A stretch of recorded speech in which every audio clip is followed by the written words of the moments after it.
ஹஜ்ஜத்துல் விதா. இறைத்தூது உலகின் முன் வைக்கப்பட்டது. லா இலாஹ இல்லல்லாஹ் முஹம்மதுர் ரசூலுல்லாஹ். வணக்கத்திற்குரியவன் அல்லாஹ்வை தவிர வேறு இறைவன் இல்லை.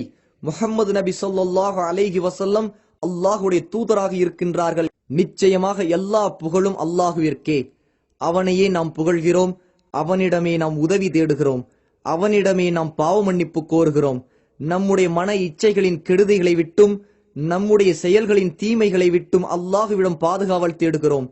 யாருக்கு அல்லாஹ் நேர்வழி காட்டுவானோ அவரை வழிகெடுப்பவர் யாரும் இல்லை. யாரை அல்லாஹ் வழிகேட்டில் விட்டு விடுவானோ அவரை நேர்வழியில் செலுத்துபவர் யாரும் இல்லை. இன்னும் நான் சாட்சி சொல்கிறேன், அல்லாஹ்வை தவிர வணக்கத்திற்குரியவன் வேறு யாரும் இல்லை. அவன் தனித்தவன், அவனுக்கு கூட்டாளி யாரும் இல்லை. மேலும் நான் சாட்சி சொல்கிறேன், நிச்சயமாக முஹம்மது அவனுடைய அடியாரும் அவனுடைய தூதரும் ஆவார். ஓ மக்களே, என் பேச்சை கவனமாக கேளுங்கள். இந்த ஆண்டிற்கு பிறகு மீண்டும் உங்களை இந்த இடத்தில் சந்திப்பேனா என்பது எனக்கு தெரியாது.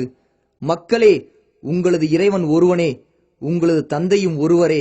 அறிந்து கொள்ளுங்கள், எந்த ஓர் அரபிக்கும் ஒரு அரபி அல்லாதவரை விடவோ, எந்த ஓர் அரபி அல்லாதவருக்கும் ஒரு அரபியை விடவோ எந்த மேன்மையும் சிறப்பும் இல்லை. எந்த ஒரு வெள்ளையருக்கும் ஒரு கருப்பரை விடவோ, எந்த கருப்பருக்கும் ஒரு வெள்ளையரை விடவோ எந்த மேன்மையும் சிறப்பும் இல்லை. இறையச்சம் மட்டுமே ஒருவரின் மேன்மையை நிர்ணயிக்கும். நிச்சயமாக அல்லாஹுவிடத்தில் உங்களில் மிகச் சிறந்தவர் உங்களில் அதிகம் இறையச்சம் உள்ளவர்தான்.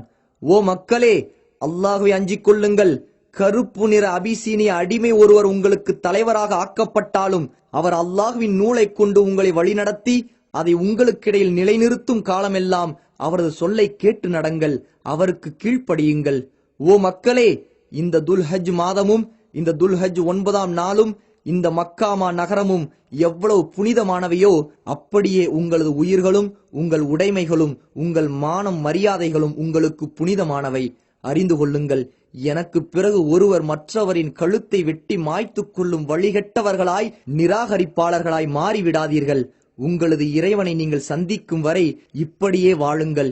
நீங்கள் அனைவரும் தவறாமல் அல்லாஹுவின் முன்னிலையில் ஆஜராகப் போகிறீர்கள். அப்போது அல்லாஹ் உங்களது செயல்களை பற்றி விசாரிப்பான். நான் மார்க்கத்தை உங்களுக்கு எடுத்துரைத்து விட்டேன். உங்களில் எவராவது மற்றவருடைய பொருளின் மீது பொறுப்பேற்றிருந்தால் அதை அவர் உரிய முறையில் அதன் உரிமையாளரிடம் ஒப்படைத்து விடட்டும். ஓ மக்களே, முஸ்லிம்கள் அனைவரும் சகோதரர்கள். உங்கள் அடிமைகள் விஷயத்தில் பொறுப்புணர்வோடு நடந்து கொள்ளுங்கள். அவர்களை நன்றாக பராமரியுங்கள். நீங்கள் உண்பதையே அவர்களுக்கும் உண்ணக் கொடுங்கள். நீங்கள் உடுத்துவதையே அவர்களுக்கும் உடுத்தச் செய்யுங்கள். ஓ குறைஷிகளே, நாளை மறுமைக்கான தயாரிப்புடன் மக்கள் வரும்போது நீங்கள் உங்கள் பிடரிகளின் மீது உலகச் சுமைகளை சுமந்து கொண்டு வந்து விடாதீர்கள். அப்போது அல்லாஹுவின் புறத்திலிருந்து நான் எந்த ஒரு விஷயத்திலும் உங்களுக்கு பலன் அளித்திட முடியாது. அறியாமை காலத்தின் அனைத்து விவகாரங்களும் என் பாதங்களுக்கு கீழே புதைக்கப்பட்டு விட்டன.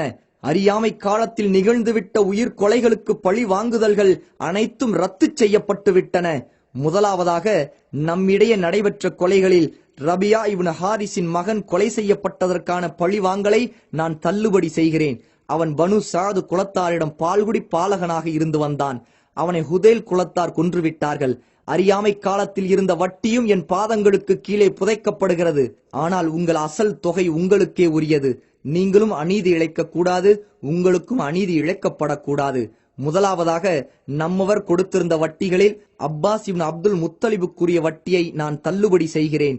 அவரது வட்டி அனைத்தும் அசலுடன் தள்ளுபடி செய்யப்படுகின்றன. ஓ மக்களே, ஒவ்வொருவருக்கும் சொத்தில் அவரவரின் உரிமைகளை அல்லாஹ் வழங்கி இருக்கின்றான். இனி எவரும் தமது எந்த வாரிசுக்கும் உயில் எழுதக்கூடாது. அறிந்து கொள்ளுங்கள், குழந்தை விரிப்புக்கே சொந்தமானது. அதாவது அனுமதிக்கப்பட்ட திருமண உறவுடன் இருக்கும் கணவனுக்கே குழந்தை உரியதாகும். மனமுடித்துக் கொண்ட பிறகும் விபச்சாரம் செய்பவர் கல்லெறிந்து கொல்லப்பட வேண்டும். எவர் தம் தந்தை அல்லாதவரை தம்முடைய தந்தையாக அழைக்கிறாரோ, எவர் தம் எஜமானர் அல்லாதவருடன் தம்மை இணைத்துக் கொள்கிறாரோ அவர்கள் மீது அல்லாஹுடைய வானவர்களுடைய இன்னும் மக்கள் அனைவருடைய சாபமும் உண்டாகட்டும். அவர்களின் கடமையான உபரியான எந்த வணக்கமும் ஏற்றுக்கொள்ளப்படாது. ஒரு பெண் தமது கணவரின் வீட்டிலிருந்து அவரது அனுமதியின்றி எதையும் செலவு செய்யக்கூடாது. அப்போது உணவையுமா என்று கேட்கப்பட்டது. அதற்கு நபி அவர்கள், ஆம், அதுதான் நமது செல்வங்களில் மிகச் சிறந்தது என்றார்கள். இரவலாக வாங்கப்பட்ட பொருட்கள் உரியவரிடமே ஒப்படைக்கப்பட வேண்டும். பாலை கொண்டு பயன்பெற கொடுக்கப்பட்ட கால்நடைகள் அவற்றின் பயன்பாடு தீர்ந்தவுடன் அவற்றின் உரிமையாளரிடமே திருப்பிக் கொடுக்கப்பட வேண்டும். கடன்கள் நிறைவேற்றப்பட வேண்டும். இழப்பீடுகளை நிறைவேற்ற தலைவனே பொறுப்பாளன். மக்களே கவனியுங்கள், பெண்கள் விஷயத்தில் அல்லாஹ்வை அஞ்சிக் கொள்ளுங்கள். அவர்களுக்கு நன்மையே நாடுங்கள். அவர்கள் உங்களுக்கு கட்டுப்பட்டவர்கள். அல்லாஹ்வுடைய அமானிதமாக அவர்களை நீங்கள் பெற்றுள்ளீர்கள். எப்படி உங்கள் மனைவியர் மீது உங்களுக்கு உரிமைகள் இருக்கின்றனவோ அதேபோல் உங்கள் மனைவியருக்கும் உங்கள் மீது உரிமைகள் இருக்கின்றன. அவர்களுக்குரிய கடமை என்னவென்றால், நீங்கள் எவரை விரும்ப மாட்டீர்களோ அவரை அவர்கள் உங்கள் வீட்டுக்குள் அனுமதிக்காமல் இருக்கட்டும். இன்னும் மானக்கேடான செயலை செய்யாமல் இருக்கட்டும். அவர்கள் குற்றம் புரிந்தால் அவர்களை தண்டிக்கிற உரிமையும் உங்களுக்கு உண்டு. அதாவது அவர்களை படுக்கையிலிருந்து ஒதுக்குங்கள். லேசாக காயம் படாதபடி அடியுங்கள். அவர்கள் தவறிலிருந்து விலகிக் கொண்டால் அவர்களுக்கு ஒழுங்கான முறையில் உணவும் உடையும் வழங்குங்கள். அவர்களுக்கு நன்மையே நாடுங்கள். அவர்கள் உங்களிடம் உங்களின் உதவியாளர்களாகவும் உங்களை சார்ந்தவர்களாகவும் இருக்கிறார்கள். நீங்கள் அவர்களிடமிருந்து அதை ஆகுமான முறையில் சுகம் அனுபவிப்பதை தவிர வேறு எதையும் உரிமையாக்கிக் கொள்ள மாட்டீர்கள். மேலும் நினைவில் நிறுத்திக் கொள்ளுங்கள், அல்லாஹுவின் பெயரை முன்மொழிந்தே நீங்கள் அவர்களுடன் மன வாழ்க்கை மேற்கொண்டுள்ளீர்கள். மக்களே சிந்தித்து புரிந்து கொள்ளுங்கள். எனது பேச்சை கவனமாக கேட்டுக்கொள்ளுங்கள். நான் எனது பிரச்சாரத்தை உங்களுக்கு எடுத்துரைத்து விட்டேன். உங்களிடையே அல்லாஹுவின் நூலையும் அவனுடைய தூதரின் வழிமுறையையும் விட்டுச் செல்கிறேன். நீங்கள் அவற்றை பின்பற்றினால் ஒருபோதும் வழிகட மாட்டீர்கள். மக்களே, உங்களது இந்த நகரத்தில் தான் வணங்கப்படுவதை பற்றி ஷைத்தான் நம்பிக்கை இழந்து விட்டான். ஆனாலும் அவன் மகிழ்ச்சியுறும் விதமாய் நீங்கள் அற்பமாக கருதும் சில விஷயங்களில் அவனுக்கு கீழ்ப்படிவீர்கள்.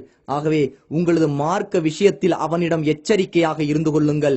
இன்னும் மகா பொய்யன் தஜ்ஜாலை பற்றியும் உங்களுக்கு எச்சரிக்கிறேன். அல்லாஹ் அனுப்பிய எந்த இறை தூதரும் அவனை பற்றி தம் சமூகத்தாரை எச்சரிக்காமல் இருந்ததில்லை.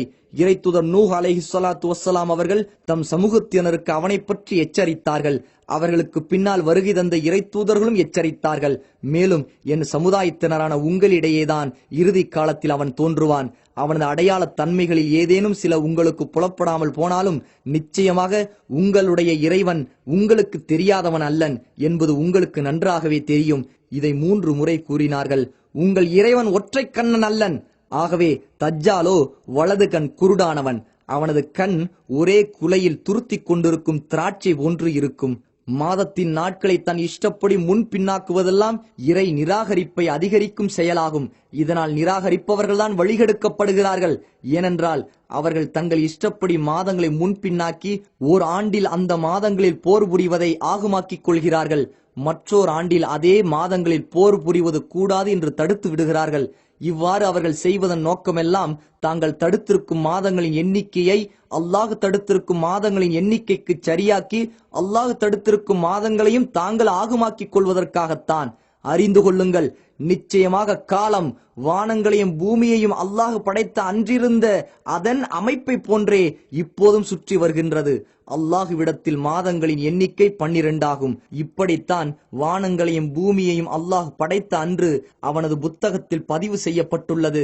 அவற்றில் 4 மாதங்கள் சங்கைக்குரியன, 3 தொடர்ந்து வருபவை. அவை துல் காதா, துல் ஹஜ், முஹர்ரம். 4வது ஜுமாதல் ஊலாவிற்கும் ஷாபானிற்கும் இடையில் உள்ள ரஜப் ஆகும். ஒவ்வொரு முஸ்லிமும் மற்ற முஸ்லிமுக்கு சகோதரர் ஆவார். முஸ்லிம்கள் அனைவரும் சகோதரர்களே. ஒரு முஸ்லிமின் பொருள் பிறருக்கு அறவே ஆகுமானதல்ல, மனமுவந்து கொடுத்தாலே தவிர. உங்களுக்குள் நீங்கள் அநீதம் இழைத்துக் கொள்ளாதீர்கள். ஓ மக்களே, உங்கள் இறைவனையே வணங்குங்கள். உங்கள் இறைவனுக்கே பயந்து கொள்ளுங்கள். கடமையான ஐவேளை தொழுகைகளையும் தவறாது பேணுங்கள். ரமலானில் நோன்பு நோற்று வாருங்கள். விருப்பமுடன் ஜக்காத்து கொடுத்து வாருங்கள். அல்லாஹுவின் இல்லத்தை ஹஜ் செய்யுங்கள். உங்களில் அதிகாரம் உடையோருக்கு கட்டுப்பட்டு நடங்கள்.